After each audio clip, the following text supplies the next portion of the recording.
몸과 마음의 주인이 되지 말라는 제목으로 함께 말씀을 나누겠습니다. 세상의 모든 물건에는 그것을 소유한 소유자가 있습니다. 마찬가지로 우리의 몸과 마음도 소유주가 있습니다. 여러분의 몸과 마음은 누구의 것입니까? 우리는 이 몸과 마음이 내 것이라고 생각하며 살아갈 때가 참 많습니다. 그러나 우리의 몸과 내 몸이라고 하고 내 마음이라고 하는 이것은 실상은 내 것이 아닌 하나님의 것입니다. 두 가지 이유 때문인데요. 첫 번째는 하나님이 우리를 지으셨기 때문입니다. 창세기 1장 26절 상반절 함께 읽습니다. 하나님이 이르시되 우리의 형상을 따라 우리의 모양대로 우리가 사람을 만들고. 하나님은 당신을 닮은 존재로 사람을 창조하셨어요. 하나님이 어떤 존재이십니까? 요한복음 4장 24절에 보게 되면 하나님은 영이시라고 말씀하고 있습니다. 영은 보이지 않는 존재를 가리킵니다. 뿐만 아니라 하나님은 인격적인 존재예요. 인격적인 존재란 지성과 감정과 의지를 지닌 존재라는 뜻입니다. 따라서 하나님께서 당신의 형상대로 우리를 만드셨다는 것은 우리를 영적인 존재로 그리고 우리를 인격적인 존재로 지으셨다는 말이에요. 이것이 다른 생물들과 우리 인간이 다른 점입니다. 다른 생물들은 흙으로 지어진 것은 우리 인간과 똑같지만 영혼도 없고 인격적인 면도 없어요. 하지만 우리 인간은 영혼도 있고 인격적인 존재입니다.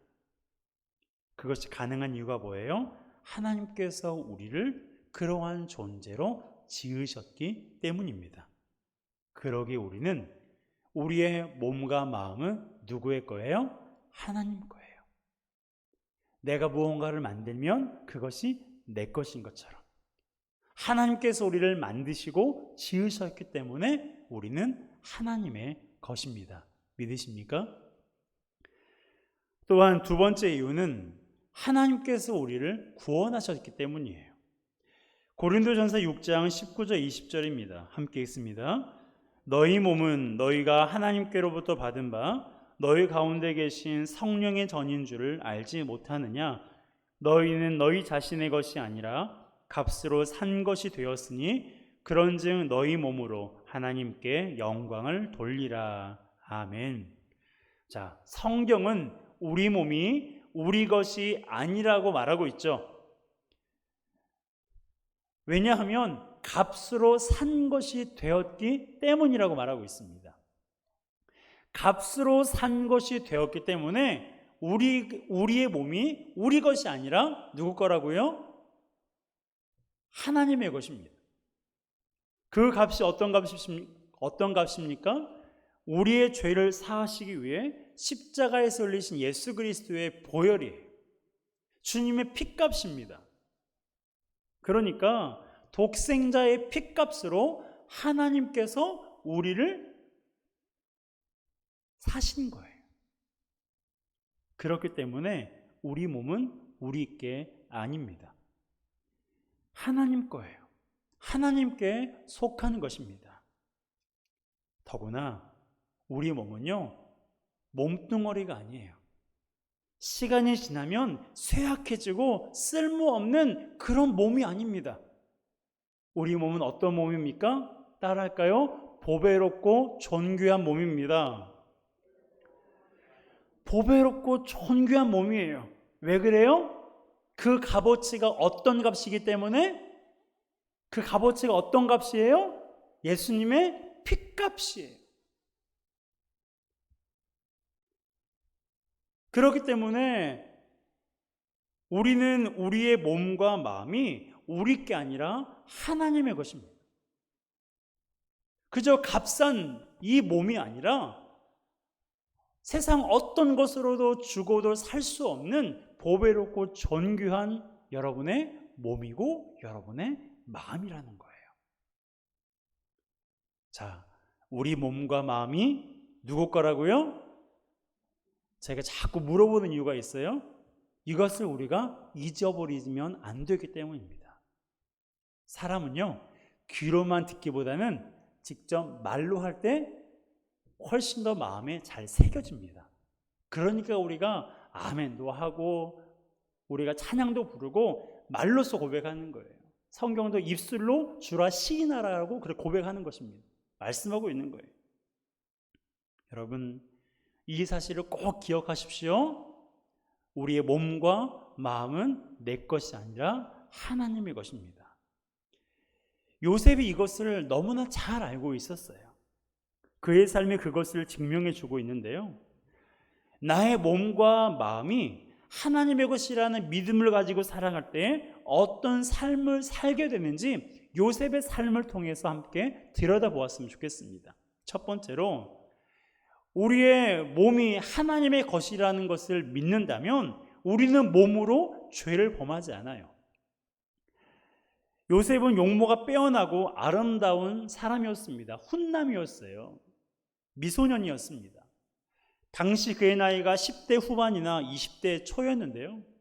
그때 요셉은 애굽에서 바로의 신하 친위 대장 보디발의 종으로 일하고 있었어요. 절망적인 상황에서도 그는 자신에게 주어진 일에 최선을 다했습니다. 그러한 모습이 보디발에게 좋게 보였어요. 그래서 보디발의 집에 가정 총무가 되었는데 보디발이 그의 모든 소유를 요셉에게 다 맡겼습니다. 하지만 그때 일이 일어나죠. 보디발의 아내가 요셉을 유혹한 거예요. 창세기 39장 10절을 보면 이 여인이 날마다 요셉을 유혹했다고 기록하고 있어요. 혈기왕성한 청년이었던 요셉이 그 유혹을 뿌리치기란 힘들었을 것입니다. 더구나 요셉을 유혹하고 있는 사람이 누구예요? 그 주인의 아내예요. 여주인이에요. 그러니까 주인과 똑같은 그러한 힘과 권력을 가지고 있는 사람입니다. 요셉은 그녀가 주인의 아내이기 때문에 동침할 수 없다고 말했어요. 하지만 계급사회였던 당시로서는요, 주인의 아내인 그녀의 명을 거역하는 것도 굉장히 힘든 일이었습니다. 그럼에도 불구하고 요셉은 그녀의 유혹을 뿌리쳤어요. 왜요? 그의 몸이 내 것이 아닌 하나님의 거라는 믿음이 있었기 때문입니다. 자, 9절 함께 읽습니다. 이 집에는 나보다 큰 이가 없으며 주인이 아무것도 내게 금하지 아니하였어도 금한 것은 당신뿐이니 당신은 그의 아내임이라. 그런즉 내가 어찌 이 큰 악을 행하여 하나님께 죄를 지으리이까. 요셉은 여주인의 유혹을 뿌리쳤는데 그 이유가 뭐예요? 그것이 하나님 앞에서 죄이고 악이라는 것을 알았기 때문입니다. 그런데요, 요셉이 살았을 때에는 하나님께서 율법을 주시기 전이었어요.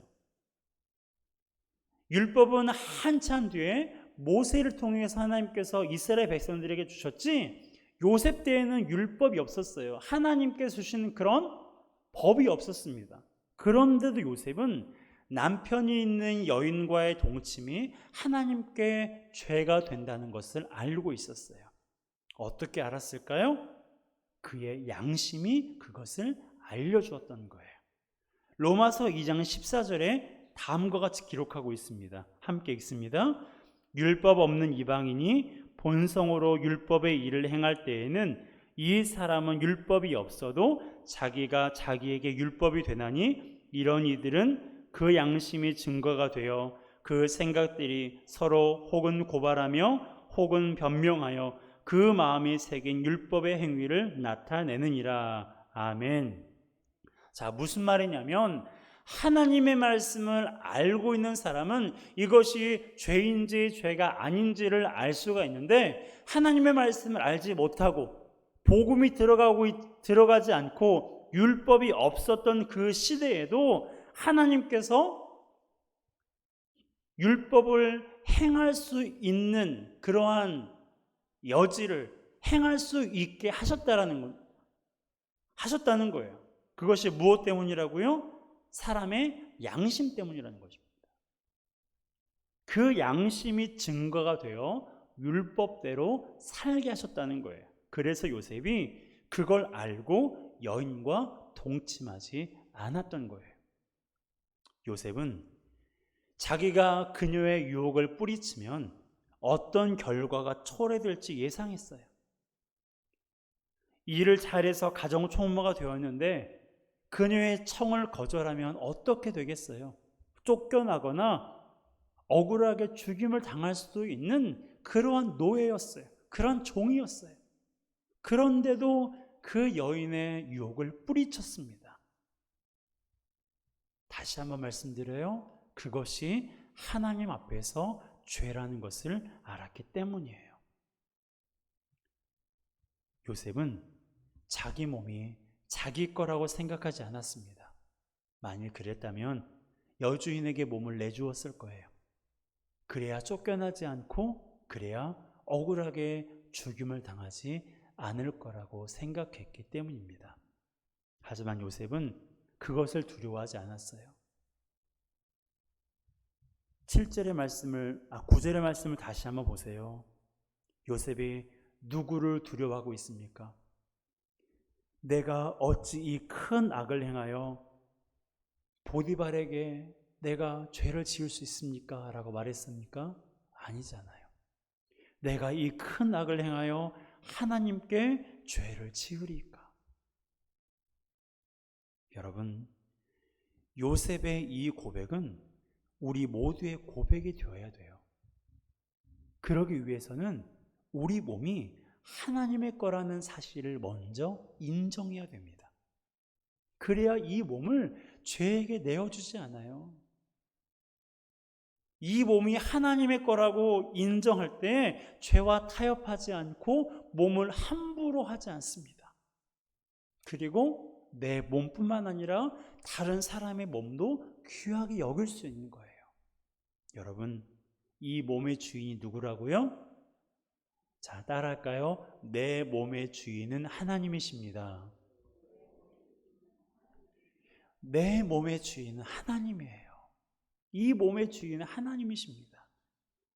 하나님의 것을 귀하게 여기시기 바랍니다.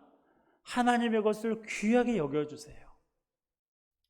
그래서 그 몸으로 우리 각자에게 맡겨주신 일을 충성스럽게 감당하는 우리 모두가 되시기를 주님의 이름으로 축복합니다.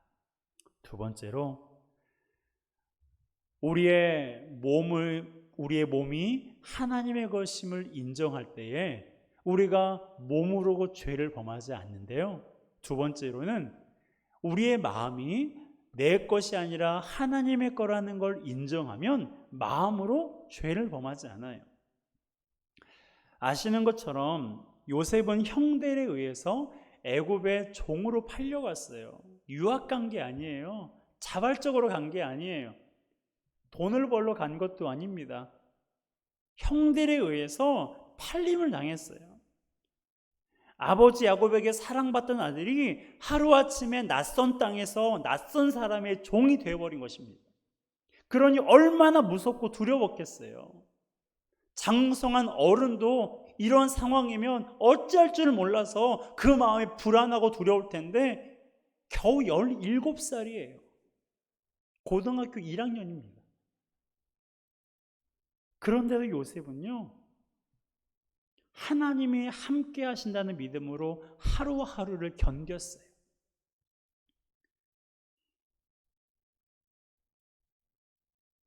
그가 종으로서 17년 동안 한 번도 해보지 않았던 그 일을 보디발의 집에서 무시당하면서 조롱당하면서 사람 취급도 받지 못하면서 그런 상황에서도 불구하고 자신에게 주어진 일들을 최선을 다해 감당을 했어요. 하나님이 함께 하신다는 믿음을 가지고 말이죠. 그랬더니 어떻게 되었어요? 보디발의 집에서 가정 총무가 되었고, 그 아내 때문에 억울하게 옥에 갇히긴 했지만 마침내는 애굽의 총리가 되었습니다. 여러분, 당시 애굽 총리의 권력은요 막강했어요.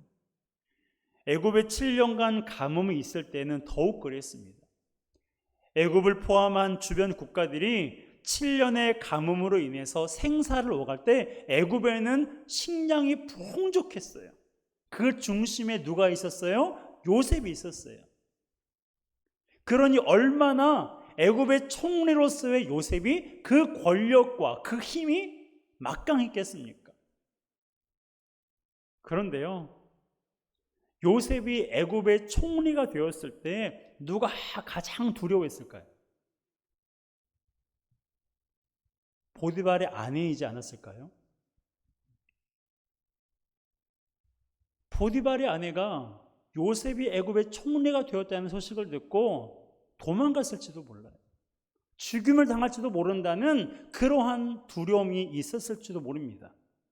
하지만 성경은 요셉이 보디발의 아내에게 복수했다는 기록이 없어요. 그를 애굽에 팔아버렸던 형들에게도 마찬가지였습니다. 당장이라도 수많은 군대를 이끌고 이스라엘로 가서 형들에게 복수할 수도 있었어요. 형들이 곡식을 사러 애굽으로 왔을 때에 그 자리에서 복수할 수도 있었습니다. 하지만 그렇게 하지 않았어요. 그렇게 하지 않았다는 것은 형들에 대한 원망과 분노가 요셉에게 없었다는 것을 의미합니다. 아버지 야곱이 죽자 형들은 요셉이 복수할까 봐 두려웠어요. 요셉이 괜찮다고, 아버지 야곱이 살아있는 동안 형들이 계속해서 그러한 모습을 내비쳤을 때 요셉이 위로했어요. 무서워하지 말라고, 두려워하지 말라고, 내가 당신들을 평안히 거하게 해주겠다고 약속도 했어요. 그런데도 아버지 야곱이 죽으니까 형들이 요셉이 두려운 거예요. 요셉은 애굽의 총리잖아요. 지금까지는 아버지 때문에 참았는데 아버지가 돌아가셨으니 이제 요셉이 가만히 있지 않을 거라고 형들이 생각했거든요. 그래서 요셉을 찾아와 엎드려 절을 하며 이렇게 말했습니다. 우리는 당신의 종들입니다. 그의 형들이 요셉에게 이렇게 고백을 한 거예요. 우리는 당신의 종들입니다.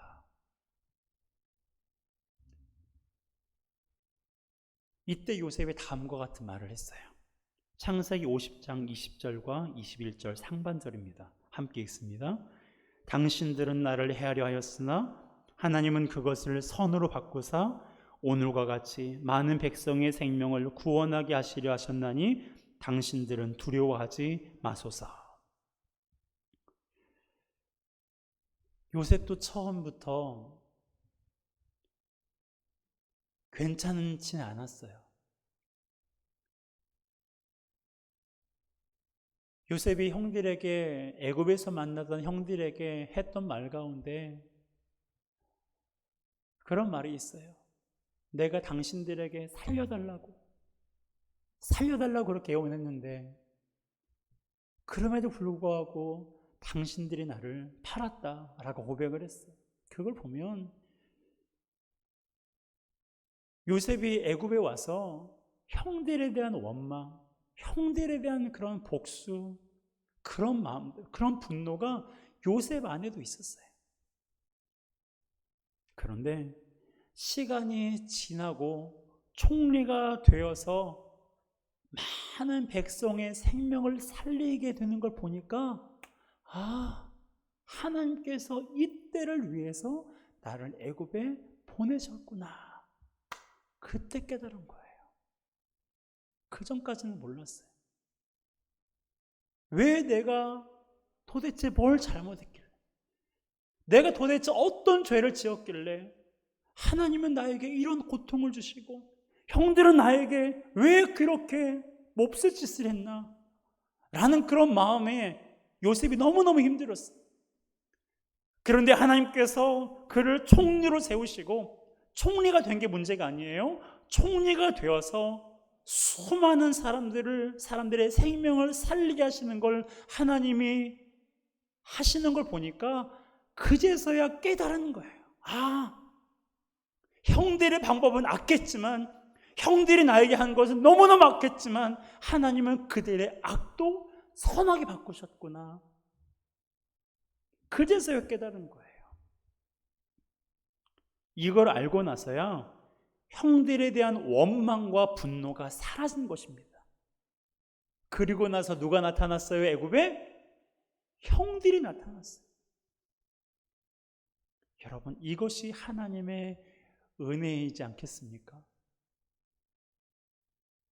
하나님은 가뭄이라는 상황을 통해 요셉으로 하여금 왜 이곳에 오게 되었는지를 알게 하셨고, 자기를 애굽으로 팔아버린 형들과의 회복될 수 없는 관계를 회복시키셨어요. 요셉이 이러한 하나님의 은혜를 알았기 때문에 마음으로 더 이상 원망과 분노를 가지고 있거나 그것을 끄집어내어서 하나님 앞에 죄를 범하지 않았습니다. 여러분, 우리는 누군가를 원망할 만한 상황을 만날 때가 있어요. 누군가에 대한 분노를 가질 만한 일을 겪을 때가 있습니다. 그럴지라도 그러한 감정들이 우리의 주인이 되어서는 안 돼요. 제가 여러 차례 말씀드렸죠. 제가 어릴 적에 당했던 그러한 아픔이 제가 20대까지도 그것이 씻어지지 않더라고요. 내가 힘만 좀 더 생기면, 내가 키만 좀 더 크면 내가 그 형들에게 복수할 거야 라는 그런 마음이 10수년 동안 제 안에 있었어요.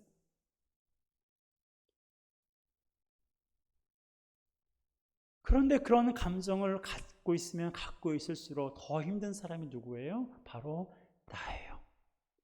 사람들과의 관계에도 문제가 생기고 하나님과의 관계에서도 문제가 생겨요. 그렇기 때문에 우리는 이러한 상하고 부정적인 감정들이 우리의 주인이 되게 해서는 안 됩니다. 물론 내가 잘못해서 그런 감정을 갖게 된 건 아니에요. 하지만 그 감정이 우리의 주인이 되면 그것은 결국 하나님과 우리 사이를 멀어지게 만들어요. 어떤 일이나 누군가로 인해서 우리 안에 상하고 부정적인 마음을 갖게 된 것도 힘든데, 그것 때문에 하나님과 멀어진다면 얼마나 더 힘들겠어요. 그러지 않기 위해 우리가 해야 할 일이 무엇입니까? 내 마음이 내 것이 아니라 누구 거라고 고백해야 돼요? 하나님의 거라고 고백해야 돼요. 내 마음이 내 것이 아니라 하나님의 것임을 인정해야 됩니다. 그것을 인정할 때에 우리가 하나님께 우리 마음을 솔직하게 말할 수 있는 거예요. 그것을 가장 잘했던 사람이 누군 줄 아세요? 다윗이에요. 시편에 보면 일명 저주시라고 하는 시가 있는데요, 다윗이 자기를 대적하고 자기를 괴롭게 하는 자들을 저주하며 지은 시예요. 그 시의 내용이 이렇게 기록되어 있습니다. 시편 109편인데요 제가 읽어드릴게요. 그의 연수를 짧게 하시며 그의 직분을 타인이 빼앗게 하시며 그의 자녀는 고아가 되고 그의 아내는 과부가 되며 그의 자녀들은 유리하며 구걸하고 그들의 황폐한 집을 떠나 빌어먹게 하소서. 고리대금하는 자가 그의 소유를 다 빼앗게 하시고 그가 수고한 것을 낯선 사람이 탈취하게 하시며 그에게 인애를 베풀 자가 없게 하시며 그의 고아에게 은혜를 베풀 자도 없게 하시며 그의 자손이 끊어지게 하시며 후대에 그들의 이름이 지워지게 하소서. 여호와는 그의 조상들의 죄악을 기억하시며 그의 어머니의 죄를 지워버리지 마시고 그 죄악을 항상 여호와 앞에 있게 하사 그들의 기억을 땅에서 끊으소서. 얼마나 두려운 기도의 내용입니까? 여러분은 이 기도가 어떻게 느껴지시나요? 어떻게 하나님 믿는 사람이 이렇게 기도할 수 있나 하는 생각이 드세요? 여러분, 이렇게 기도할 수 있어요. 이렇게 기도해야 돼요. 다윗과 우리가 다른 점이 뭔 줄 아세요?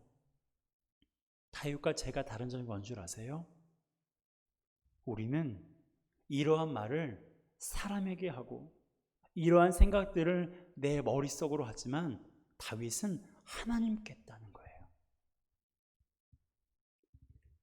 우리가 내 말을 잘 들어주고 내 편이 되어줄 것 같은 사람에게 마음에 있는 것을 말하는 것처럼 다윗에게는 하나님이 그런 분이셨어요. 그래서 하나님께 그 마음에 있는 것을 가감없이 말하는 거예요. 사람을 향해서 저주하거나 자기 머릿속으로 온갖 상상을 한 게 아니에요. 하나님, 내가 그 사람에 대해서 나를 괴롭게 하고 나를 저주하고 나를 대적하는 자들에 대해서 지금 내가 이런 마음입니다. 여러분, 이게 기도예요. 기도는 유창하고 멋있는 말로 하는 게 아니라 있는 모습 그대로 하나님께 나아가는 것입니다. 우리가 그렇게 할 때 하나님께서는 성준아, 그래도 목사가 그렇게 기도하면 안 되지 라고 말씀하지 않으세요? 네가 얼마나 힘들었으면, 네가 참만 힘들었겠구나, 네가 너무너무 괴로웠겠구나. 우리의 상하고 부정적인 마음을 하나님은 위로하시고 그런 마음이 우리를 소유하지 못하도록 막아주십니다. 여러분, 우리의 몸과 마음의 주인은 내가 아니에요. 우리의 몸과 마음의 주인은 여러분 입술로 고백해 보실래요? 누구십니까? 누구십니까? 하나님이세요. 이 사실을 믿으십니까? 이것을 인정하고 내어드릴 때 우리는 이 몸과 마음으로 하나님께 죄를 범하지 않아요. 내 육신이 아프고 병들고 힘들지라도, 내 삶이 퍽퍽하고 답답하고 곤고할지라도 우리의 몸으로, 우리의 마음으로 하나님께 죄를 범하지 않습니다. 여러분, 우리의 인생은 매일매일 하나님을 기쁘시게 하는 삶을 살아도 부족한 시간이에요. 우리를 지으시고 구원하시고 인도하시는 그 하나님의 은혜에 보답하기에도 턱없이 부족한 시간이에요.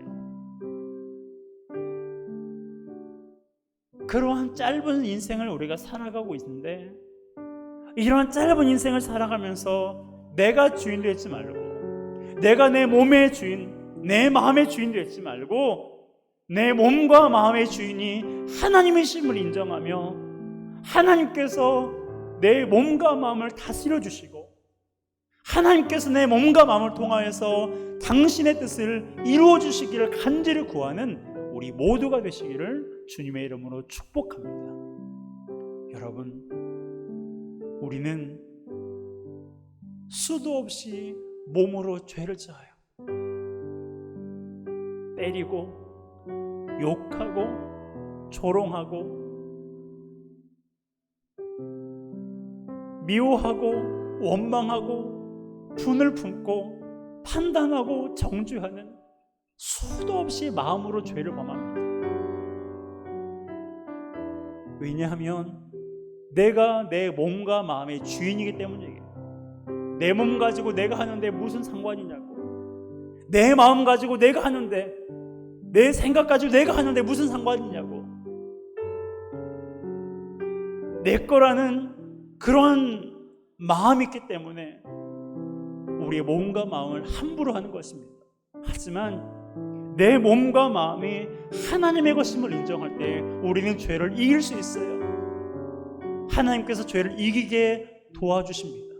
그러므로 내 삶 가운데 내가 주인 되지 말고 오직 하나님의 주인 되심을 인정하며 하나님께 모든 것을 고백하고 의탁하며 우리의 연약함까지도, 우리의 완악함까지도, 우리의 처절한 상황까지도 하나님 앞에 솔직하고 정직하게 고백하며 나아가는 저와 여러분 되시길 주님의 이름으로 축복합니다. 그렇게 할 때 하나님께서 우리의 몸을 다스려 주시고, 그렇게 할 때 하나님께서 우리의 마음을 다스려 주세요. 우리의 몸과 마음으로 죄가 아닌 하나님의 영광을 드러내는 일에 귀하게 쓰임 받기를 주님의 이름으로 축복합니다. 이 시간 함께 찬양하겠습니다.